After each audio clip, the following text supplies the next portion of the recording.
It's really my great honor and pleasure to be introducing and welcoming Professor István Kecskés to open as our opening plenary speaker for the INPRA conference.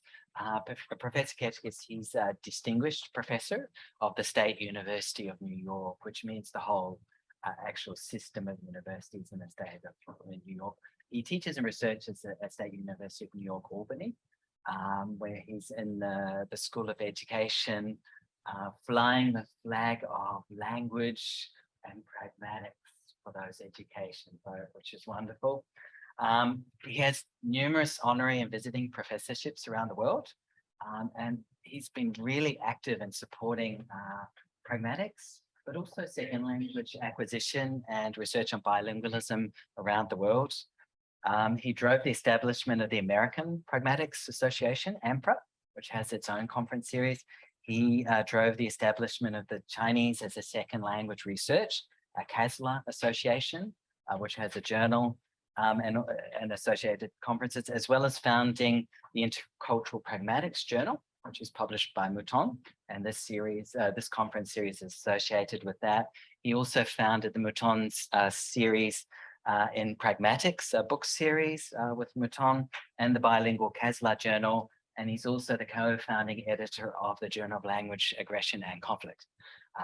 It doesn't end there. He's really supportive. I think one of the things I really admire about Professor Kecskés is he supports younger scholars so much. He's long been passionate about supporting younger scholars, and he puts his money where his mouth is, doesn't just stay it. He's founded recently the Routledge Research on New Waves and Pragmatics book series, which is explicitly for younger scholars to be publishing it and giving them options, which are often not there. And he's also founded the Sorbonne SUNY Graduate Student Symposium as well, which is again giving great opportunities for graduate students there. Professor Kecskés is also very well known for his groundbreaking research in a number of areas. I guess most relevantly here in this conference is his research on intercultural pragmatics. He has, I guess, the first monograph in this area, Intercultural Pragmatics, published by Oxford University Press. He's also edited the forthcoming Cambridge Handbook of Intercultural Pragmatics, which I think is something to look forward to coming out later in this year. He also authored the monograph, The Pragmatics of English as a Lingua Franca with Cambridge University Press, which is a really good read for those lingua franca folk, but also for people in pragmatics more generally, actually very, very insightful and a lot there. He's done really exciting research on formulaic language and second language acquisition, edited tons of different volumes on pragmatics and also in the Chinese as a second language. And of course, I shouldn't neglect to mention his highly influential socio-cognitive approach to pragmatics. And that's been published in a series of journal articles, but I understand István told me that there's a forthcoming monograph on that coming out this year or very soon. I have to submit this manuscript in September. Okay, the manuscript will be submitted and then the publish will be coming out with it perhaps later in the year or early next year. And that's coming out with Springer. So really excited to have Professor Kecskés here talking about Implicatures revisited from an intercultural perspective. Thank you very much. Thank you so much. I really have, I really appreciate the opportunity to be here and to talk to you today. And people who know a little bit about my work, I think they remember that one of the things that I'm trying to do is to kind of revisit some of the major issues in pragmatics from an intercultural perspective. So this is what I'm going to try to do today when I focus on implicatures, which is one of the main notions in pragmatics. And I'd like to have a look at this notion from the perspective of intercultural pragmatics. Okay, so let's start with the definition of implicature. As far as the Grayson approach is concerned, the term implicature accounts for what a speaker can imply, suggest, or mean, as distinct from what the speaker literally says. So it's very important that basically implication is something that a speaker does, and it is not a sentence. that makes something implicature. So it is what a speaker implicates, and this is something different from what the speaker says. I want to show you some examples here, and there are two sets of examples. Please look at the first set and then the second set. There is something different between the two sets. So the first set contains two small exchanges. Are you hungry? I could eat. Or when it's living, the powers of the driver. And the other two exchanges are, oh, I think you are rich. I couldn't buy a bed. Do you think Sam and Mary will get married soon? Is the Pope Catholic? So if you look at these two sets of implicatures, you see some kind of a difference. What is the difference?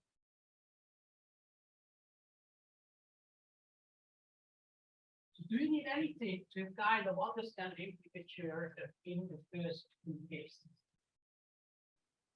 It's word knowledge, yes. So no matter what language it is, and how it's English, what French, Russian, whatever.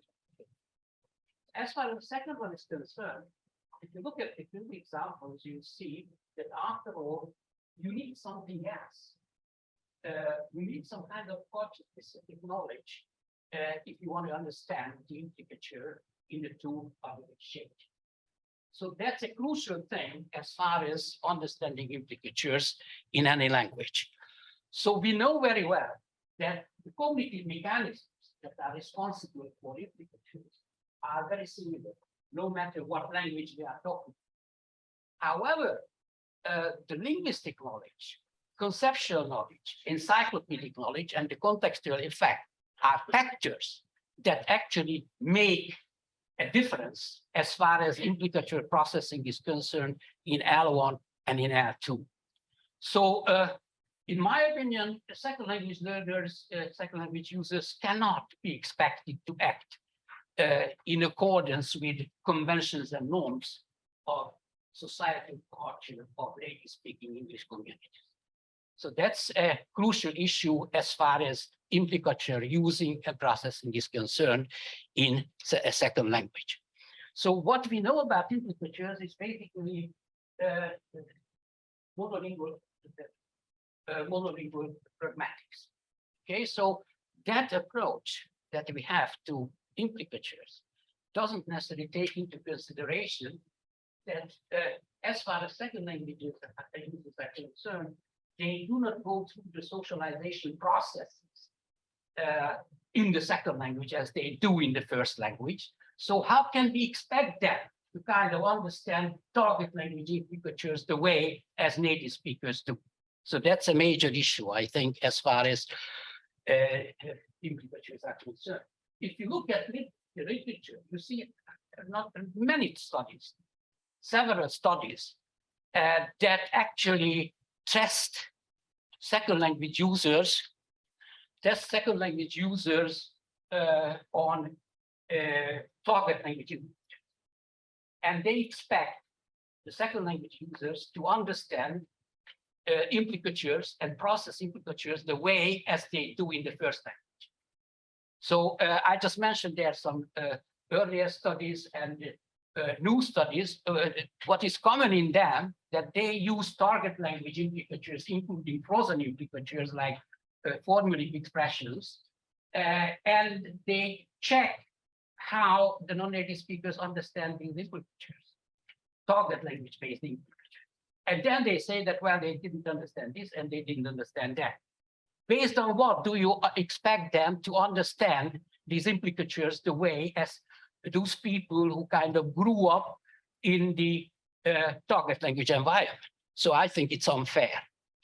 So that's why I looked at a broader definition of implicatures in the Stanford Encyclopedia of Philosophy. And that definition is given by Wayne Davis, one of the best known living philosophers, language philosophers. And this definition says the following: implicature denotes either the act of meaning or implying one thing by saying something else or the object of that act. Basically, this is Gricean definition, with other words. And then he goes further. Implicatures can be determined by sentence meaning or by conversational context and can be conventional in different senses or unconventional. Figures of speech, such as metaphor and irony, provide familiar examples. And the third very important issue that he talks about, implicature serves as a variety of goals: communication, maintaining good social relations, misleading without lying, style, and verbal efficiency. Knowledge of common forms of implicature is acquired along with one's native language. That's a very, very important point he makes. So if I want to summarize, he basically does three very important things. One of them is he confirms the Pricean definition of implicatures. Second, he refers to a very important fact that implicatures are connected with figures of speech. So they are connected with idioms, they are connected with formulaic expressions, because many of those are frozen implicatures.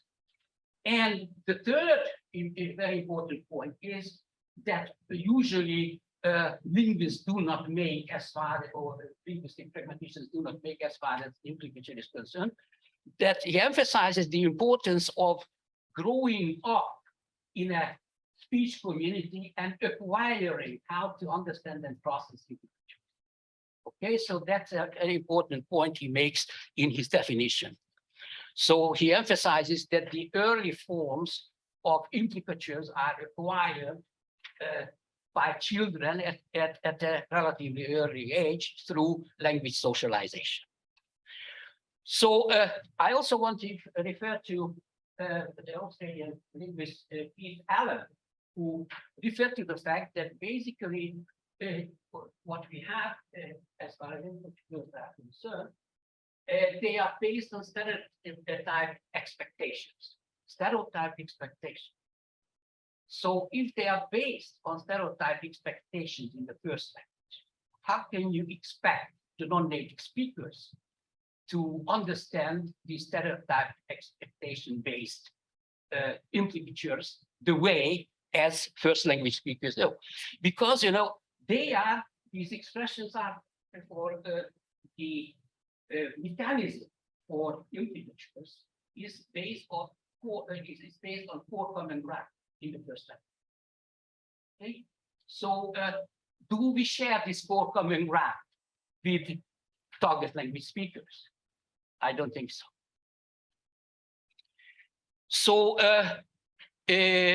what we have here is basically that all these implicatures are very important as far as figures of speech are concerned. They are connected: irony, sarcasm, metaphors, formulaic expressions, and so on.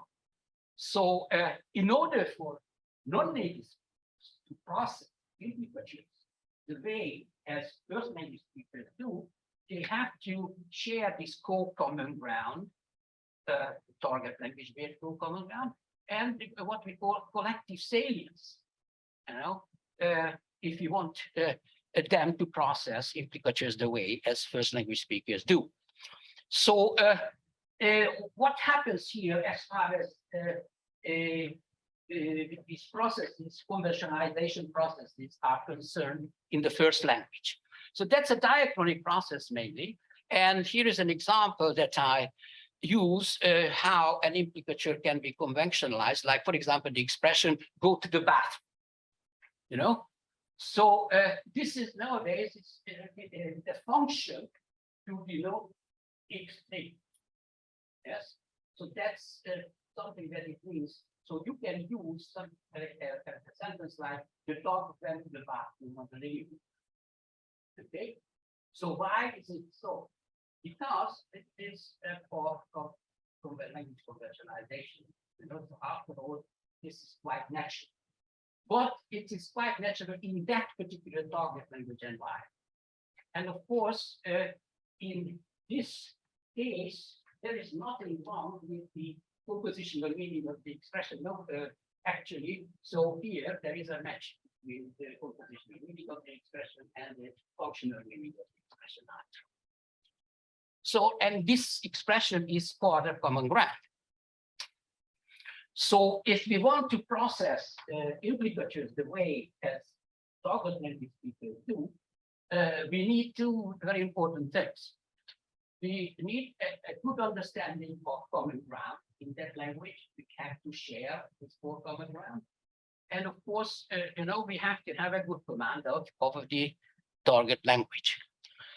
So, but what we see in intercultural communication, that it is not necessarily a very good idea to use implicatures where the expression says one thing and means another thing. Why? Because most of the studies of second language use refer to the fact that second language users prefer semantic analyzability of expression. Because if they rely on expressions that actually say what they mean, then everybody will understand them, no matter what kind of sociocultural background they come. So that's the reason why there is a particular preference for semantic analyzability in English as a language of Onco or intercultural communication in general.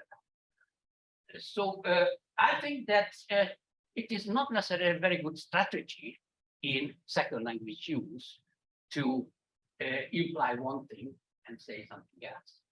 Okay, because then you cannot be sure that your partners really understand what you really want. So here are a couple of examples to make this point. So the first one is Korean speaker and the German students. So in Korean stuff, it's saying we will need to decide how to proceed with the project. The answer, the ball is in your court. I know, I will make a decision by tomorrow. There is no conflict here, no problem here. Why? Because both non-native speakers are familiar with the functional meaning of this expression. So they have no miscommunication. However, if you look at the second one, where there is a Russian student and the Chinese student, and the Russian says, why are you beating around the bush? Spit it out. And then the Chinese, what do you mean? Just say what you think. So this is the opposite, where actually the metaphoric expression resulted in some kind of misunderstanding. So because the Chinese student is not necessarily familiar with this, but it was a metaphor case. So semantic analyzability is a major issue in second language use. But if we accept that, does that mean that there are only a little number of implicatures in our tools? So is that really true then? Because the consequence of that should be that there must be a much less number of implicatures in second language use than in first language use. So can implicatures imply what is said and nothing beyond? Or if not, can they still be considered implicatures? Or we should use some kind of another term to know what's going on. So that's a crucial question for us if we do this type of analysis of L2 implicature use. So there have been several studies in Pragmatics on this issue. I just want to refer to Ken Fox, very, very important sentence here. And I think that this sentence is somehow forgotten and is not necessarily repeated many times or quoted many times in pragmatic literature. It should be. So he said, even when the content of the speech act is the same as that of the sentence, that is a pragmatic act, something that the speaker has to intend and the hearer has to figure out. Why is it important? Because he emphasized the fact that, okay, well, of course, there are a lot of different kinds of cases where what is said is what is communicated. That's fine. But still, this is something like an English. Because as far as the speaker is concerned, that expresses his intention. And from the hearer's perspective, the hearer still has to figure out what the speaker actually said. So it doesn't necessarily matter that much whether there is a difference between what is said and what is communicated as far as this quote is concerned. So he mentions an example that I live in a big mansion. So it may imply something else. It may imply that it's bigger than I need. How should I know it? So I mean, this is something that the hearer has to figure out what's going on here, or the speaker has to give some more information, you know, if he wants to make sure that he implies something more than just what he said. So so the question is, should we extend the understanding of implicatures to cases where what is said is explicitly what is meant, or we have to find another term to denote these cases? Okay, so that's a legitimate question. And of course, you know, there have been a lot of debate about that. And as far as the relevant theoreticians are concerned, they came up with a solution and they introduced the term explicature, you know, to refer to what the speaker says with its pragmatic enhancement, with its pragmatic enrichment. So they say that what the speaker says already includes the intention of the speaker, so it has some kind of pragmatic enrichment. You know? So that's explicature, to make a difference between explicature and implicature. However, if you look at lingua franca communication or intercultural communication, what we see is that quite often what we have is the bare linguistic meaning. So the bare linguistic meaning is an artifact as far as first language is concerned. But the question is whether is this an artifact in L2 use? I don't think so, because you know, in L2, very often it happens that the compositional meaning is what the speaker actually communicates. So here is an example between a Jordanian student and a Colombian student. So Ahmed says, I didn't like the film yesterday. Claudia, tell me about it. The plot was simple and uninteresting. Yes. And the main character was not good either. So if you look at this conversation, well, you see that there is this kind of tell me about it expression, a situation by utterance in American English that is used, which means don't tell me about it because I know it. But these two guys are not native speakers. So neither of them actually uses this expression in that sense. They rely on the compositional meaning of the expression, and there is no misunderstanding at all. You know?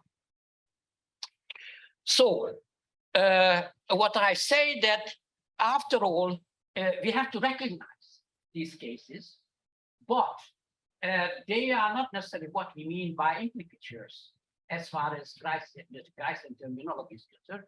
So I recommend that we use the term simplicature. In this case, actually, the speaker simply means what the words in her utterance mean without any particular pragmatic enrichment of the target language or her first language. We have to add that too. So this is something, you know, that we have to consider whether we can call these, separate these cases and label them as simplicatures. What do I mean here? Here is a question. Will it rain tomorrow? There are 4 answers. Cats and dogs. Of course, it's implicature. Dog clouds are in the sky. Again, implicature. Will be pouring. Yes, it is metaphorical, but it's still implicature. As far as the 4th one is concerned, will heavily come down. You know, it means what it says. So after it, it's more like a simplicature and not necessarily an implicature. So now we have to look at context, because as far as implicatures are concerned, context is a very important thing. You know? So context helps in any language to understand implicatures. Okay, so we have to look at the role of context in processing implicatures, both in L1 and L2. So the real question is how much context is needed to be added to the linguistic meaning of a sentence so that it should make sense when uttered in a given situation. So that's a major issue. How much context there is the sign? And of course, the question is how much context should I add to this linguistic sign to understand it properly in the given context? Okay, so that's the major issue. Sometimes I need more context, sometimes I don't need any context. For example, if you ask a native speaker of English what you think of if you hear or see the following utterance. It's not my cup of tea. Nobody ever will think about a cup of tea, as far as the first language is concerned. However, if you ask second language learners, depending on whether they know this expression and how often they have met this expression, they come up with the compositional meaning or the figurative meaning. Okay, so what we have here is basically, in my opinion, a kind of continuum between the linguistic context and the actual situational context. So the more coherent a speech community is, the more common ground its members share, and the more they attend to the existing cultural frames and norms, the more they can rely on the selective and meaning-determining role of the actual situational context. Okay, so I'm talking about the actual situational context. And if these three conditions are present, then of course, they can rely on the selective meaning-determining role of the actual situational context. However, if these factors are missing or any of these factors is missing, then we have a problem. And this is what we have in intercultural communication, basically. So I want to refer to Jennifer Saul's dichotomy because she talked about the fact that basically when we talk about implicatures, we have two sides of the coin. We have utterer implicature and we have audience implicature. So as far as the utterer implicature is concerned, according to Jennifer Saul, there are claims that the speaker attempts to conversationally implicate, intended by the speaker, but not necessarily recognized by the addressee or the audience. As far as the audience implicatures are concerned, there are claims that the audience takes to be conversationally implicated, recognized by the addressee, but not necessarily intended by the speaker. So usually what happens here is that there is a mismatch between the two in most of the cases, even in the first language. So why do we need this dichotomy? It helps us to explain the difference of what the speaker intends to say and what the hearer actually understands, what the hearer infers. So there is this kind of gap most of the time. However, we refer to the fact that as far as second language use is concerned, usually there is quite a bit of match between the two if L2 speakers rely on compositional meaning. So we may want to say that we have utterer implicatures and we have audience implicatures, when basically the utterer implicature doesn't implicate anything more than what is said, as often happens in lingua franca or intercultural communication. So I often refer to this as the Humpty Dumpty maxim, because if you remember Lewis Carroll's Through the Looking Glass, Humpty Dumpty said something very important. When I use a word, it means just what I choose it to mean, neither more or less. And to hell with the audience, basically, because this is what I mean. And of course, this is how I worded that. So when a lingua franca speaker produces an utterance, it usually signifies more or less what its compositional meaning is. And the speaker can expect the partner's utterer simplificate the utterance, basically. So, sorry, audience simplificate the utterance. So, all right, so semantic analyzability helps us to understand this kind of relationship. But the question is, what does this mean for implicature processing in intercultural communication?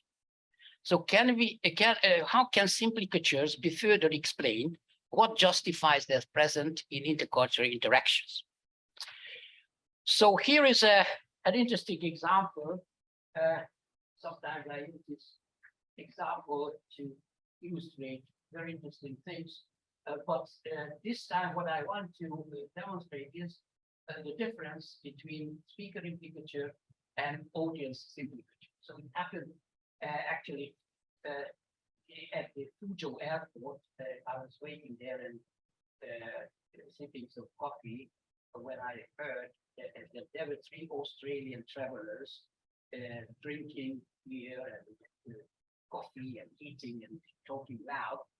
And the waitress goes up to them and she says, "Can I get you some more coffee, sir?" And one of the big guys turned around and he says, "Who is stopping you?"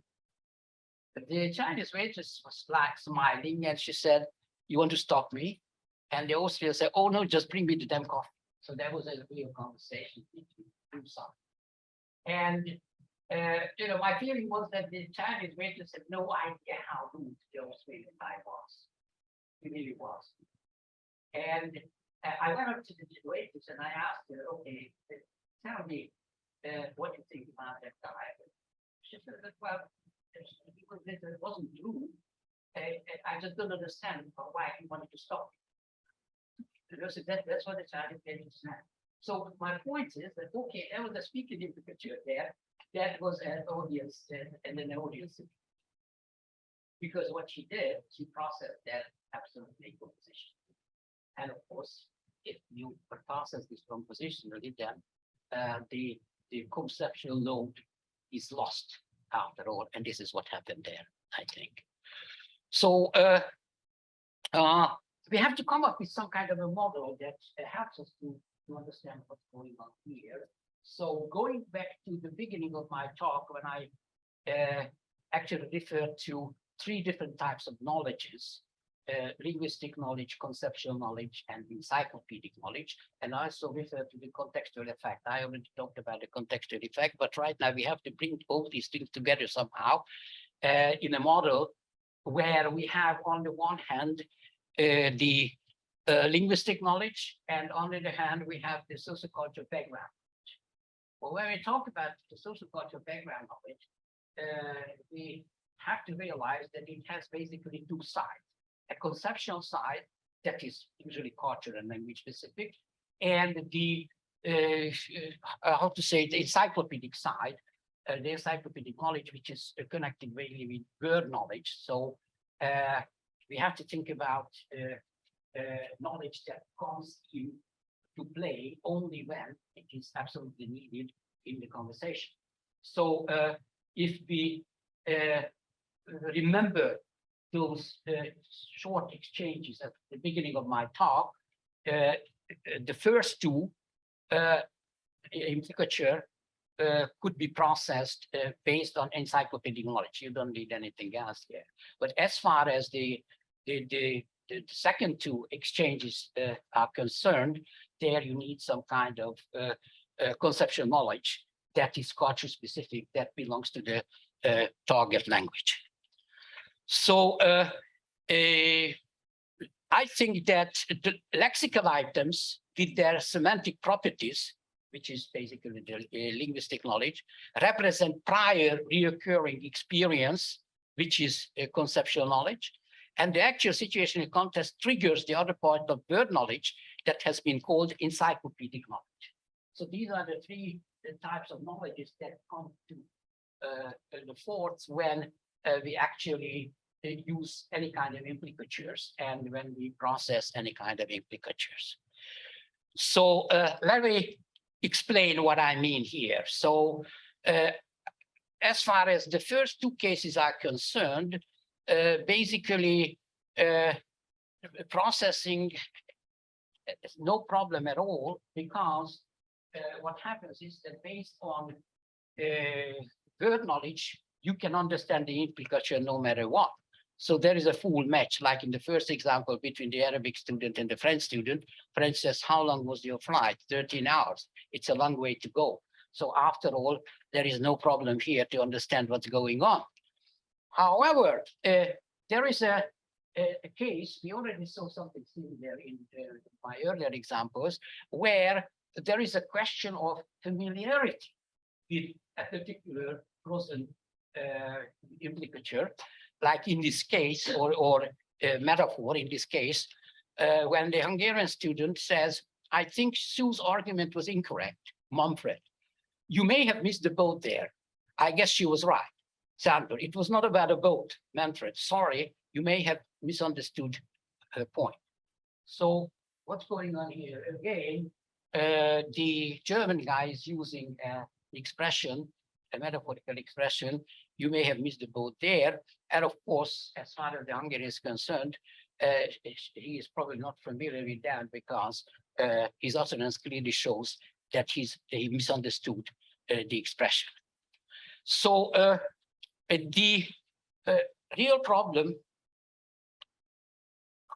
is with a conceptual law that is actually attached to a particular expression. As far as encyclopedic knowledge is concerned, there is no problem when we rely on encyclopedic knowledge as far as understanding the implicature is concerned. So here is a conversation between a Russian guy and a German guy. So Russian says, "Franz, I took your girlfriend to the movies yesterday." Franz, "Oh, what a good guy you are." So you don't need any kind of knowledge here to understand that this guy took the girlfriend of the other to the movies without discussing that with him or whatever. So after it might be a good move.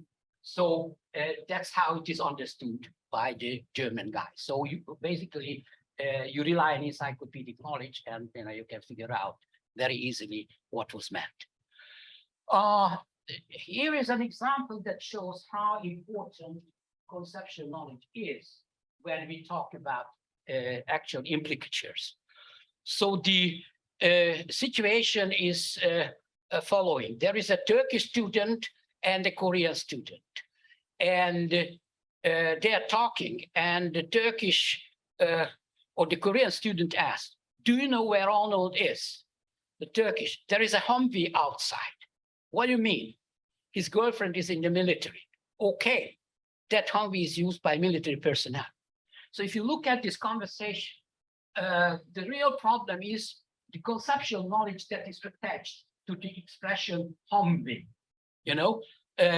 There is a Humvee outside. So the Turkish student used this expression, and Humvee, I don't know whether you're familiar with that, but Humvee is a high mobility, multi-purpose wheeled vehicle. And colloquially in American English, we refer to that as Humvee. So everybody knows in the American culture what the hell is that. So, however, these are two non-native speakers. One of them knows that, the other does not. So, here the misunderstanding is that after all, the lack of conceptual knowledge. So what we have here is the other person, the Korean person, didn't know what this refers to. And of course, there is a second problem that the guy referred to. So what do you mean? His girlfriend is in the military. Okay. So that Humvee is used by military personnel. So you should kind of connect the two things in order for you to process the picture here, which didn't happen in this conversation as far as native speakers are concerned. What was the problem? The problem was that they relied on target language, or better to say, the Turkish students relied on target language knowledge. That the other person didn't necessarily have. So the last thing I want to kind of talk about today is some kind of an explanation to what I meant by frozen implicatures. As far as the first language is concerned, these frozen implicatures, which are usually forming the expressions, are very often used in most of the human languages because they make conversation easier. Why? Because in spite of the fact that they do not say what they mean, still the most salient meaning for members of a relatively coherent speech community is the same. Okay, so I refer to the expression, "It's not my cup of tea," or "Tell me about it," or several expressions like that. No native speaker will misunderstand. So there is a perfect match between utterer implicature and audience implicature here. Or in fact, we can even question whether there is any implicature here, because there is no implicature. So I would call them simplicatures even in the first language. you know, because there is nothing there, you know. What do we have to infer? You know, it's very clear. The meaning is very clear for your partner if that partner belongs to the same relatively definable speech community. So basically, these are implicatures and not necessarily implicatures.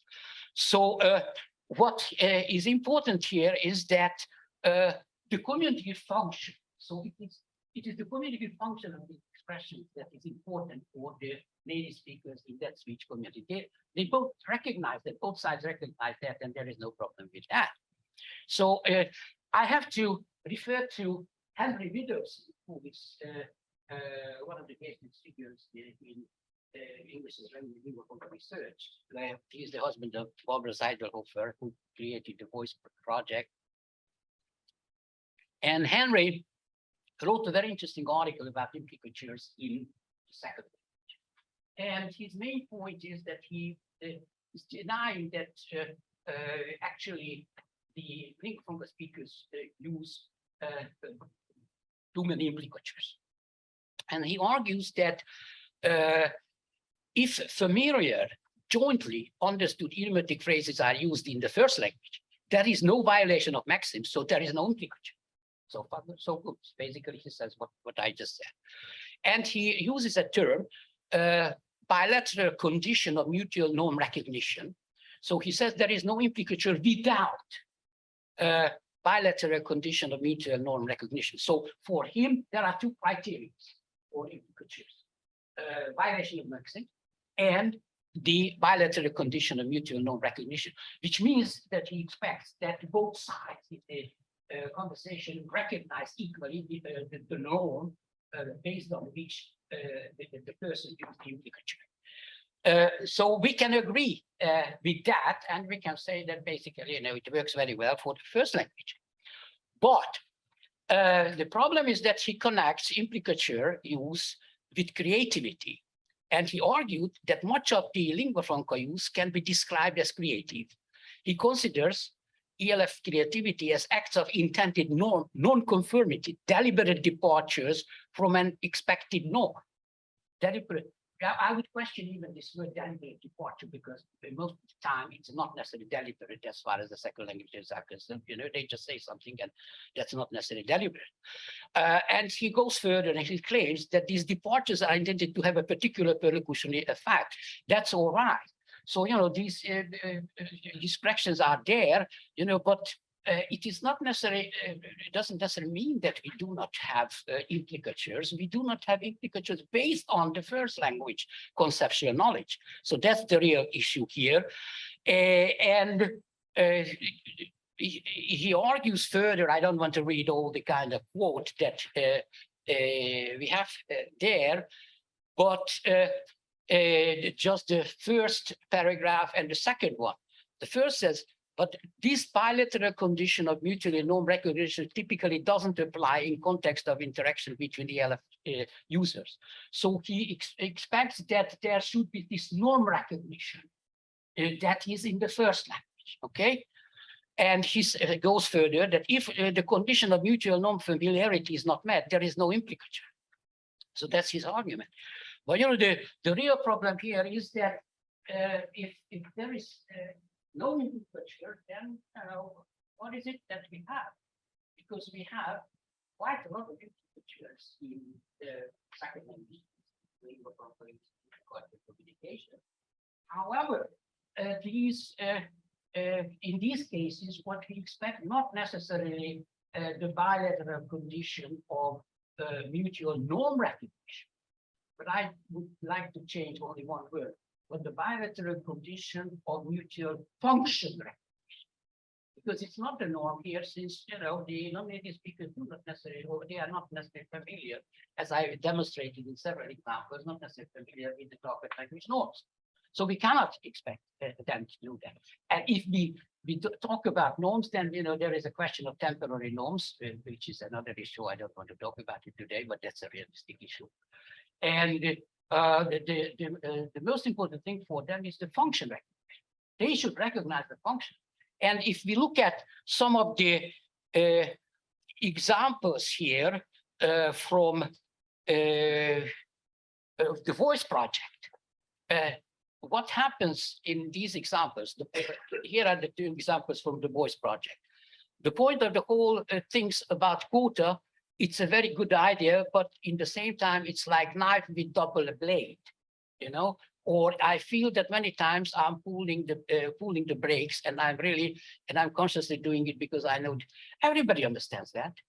This is not worded as it should be worded in the target language, you know. The non-native speakers put those things together and they recognize what function these expressions need to have, no matter whether they are implicatures or forming expressions or not, you know. So that's the main point, that we cannot expect them to recognize and base their implicatures on target language norms. But what they have to do is to kind of recognize the function of their own wording, you know, in these expressions. And this is what counts as far as implicature processing is concerned. All right, so it's high time I summarize what I have been talking about. So I started with saying that as far as first language processing is concerned, what we basically rely on in the first language is core common ground and collective salience. However, we do not necessarily have that in second language use, in lingua franca use, or intercultural communication. So what are the consequences? Three things. Semantic analyzability. So that's the ruling principle as far as the intercultural communication is concerned. There is another factor that we saw in the examples, that as far as the actual situation and context is concerned, it cannot have the way as it does in the first language. Why? Because in the first language, we rely on actual situation and context that is collectively salient to us. The cultural models and the social frames that we have gone through several times, and that's why Ethan talked about the stereotype expectations, basically, because this is what happens there. And if this is what happens there, and this is why we rely on the selective level of context in the first language, we cannot rely on that in the second language use as we do in the first language. And the third very important thing is that vague language is not a good strategy, you know. So after all, we have to be quite explicit as far as intercultural communication is concerned. And I recommended that if basically there is a match between popular implicature and the audience implicature, that we may want to kind of call these cases simplicatures rather than implicatures, you know, because most of the time what we have is the bare linguistic meaning, and that makes the match basically possible. And I gave a couple of examples also where we even can talk about simplicatures in the first language use, where there is a perfect match between the utterers implicature and audience implicature, mainly in the case of frozen implicatures. And I also raised the question whether it is fair to evaluate the implicature use by second language learners based on their target language knowledge. You know, because implicatures are not necessarily just target language knowledge, because there is sometimes a particular need for understanding of the conceptual load that is attached to particular expressions. Just think about the Episcopal Catholic example, you know, that I used at the first part of my presentation. And at the end of my talk, I argued that what Middleton says that is an important condition for implicate processing in the first language may not be the right term to label it, because he uses the term bilateral condition of mutual norm recognition. And since we cannot expect our lingua franca speakers to rely on this mutual norm recognition, we have to talk about function recognition, because it's perfectly all right if we recognize the function of the expression that our partner uses, no matter how it is worded. So it doesn't matter that much how that expression is worded, whether it is worded as is usually in the target language, or the non-native speaker just uses some expression in the same function.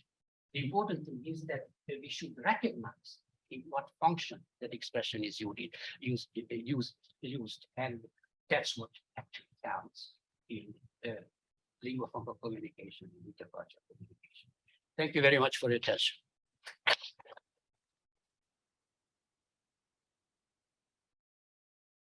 Here is the book that I talked about, this Cambridge Handbook of Intercultural Pragmatics. So if you are interested, you can look it up.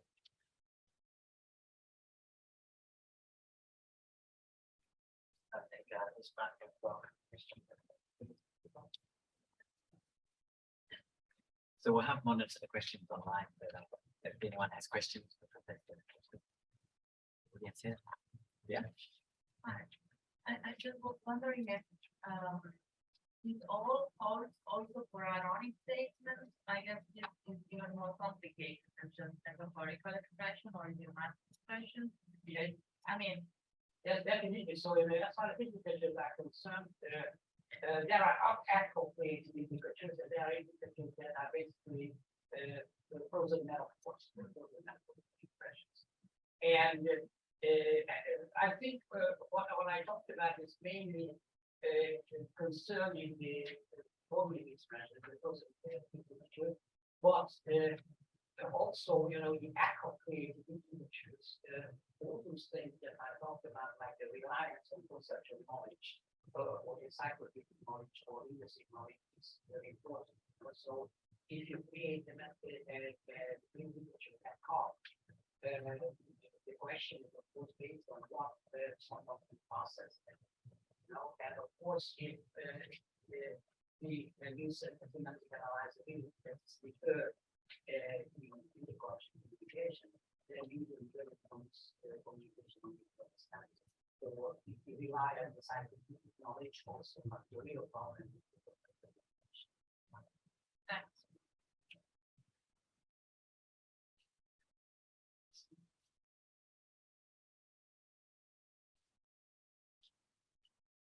Thanks for a very interesting presentation. Thank you, Bill. I guess the question, as you do this, is the idea that you have to have two players have the implicature happen. But I think that implicature happens in every language as far as I know. Absolutely. And there's sort of frozen implicatures, but there's implicature where the interpretation of implicature can also be seen as an active process. So that's presumably how we learn with children, for example. Yeah. If someone says to me, my boss is a shark, as a child, the child might think that, oh my God, you actually have a shark as your boss. But I think most people realize sharks aren't usually bosses. Therefore, we look for the most plausible interpretation. And so I'm wondering sort of if it's a question of accessibility of different interpretations to the context. So with the example that you gave of it was a very straightforward interpretation. So if I said to someone who's first time was English, my boss is a shark, I'm assuming that they would get more like an adult English speaking than a child. So I guess I'm not sure if I formulated the question properly, but I guess to me it's sort of like it's as much a process as it is a fact in different languages. So it's not the case that I'm learning a language, I'm learning one other set of implicatures that the active process has to take into account other sets of information. Absolutely. So that's the reason why I use the quotes from the Stanford Encyclopedia. We very refer to the fact that there is something that David said, which is very important.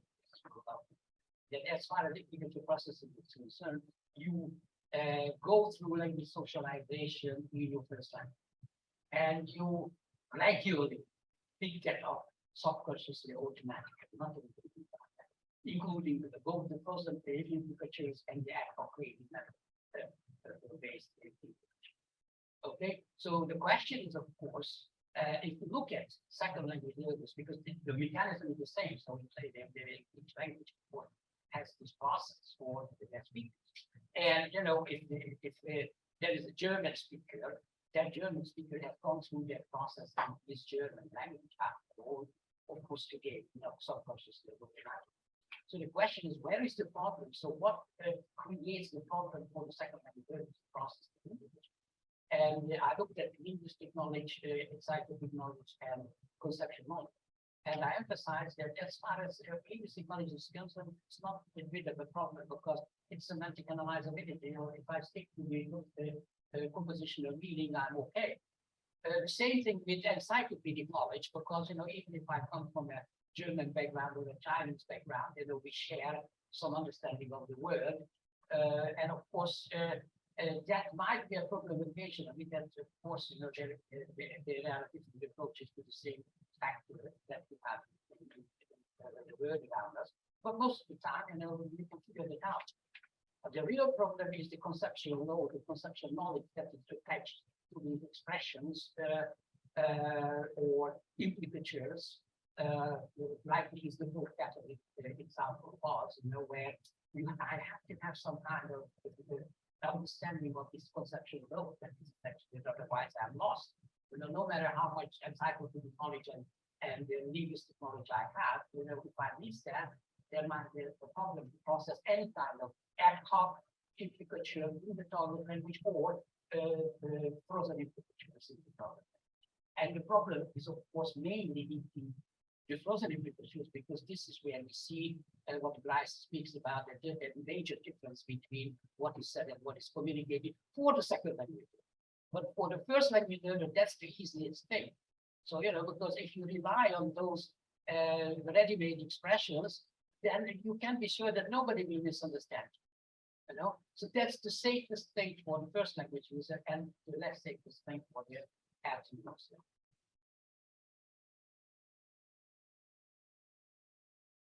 I'm following up a bit on Dave's question. I'm wondering how language specific, how we want to frame it so much within sort of first language, second language.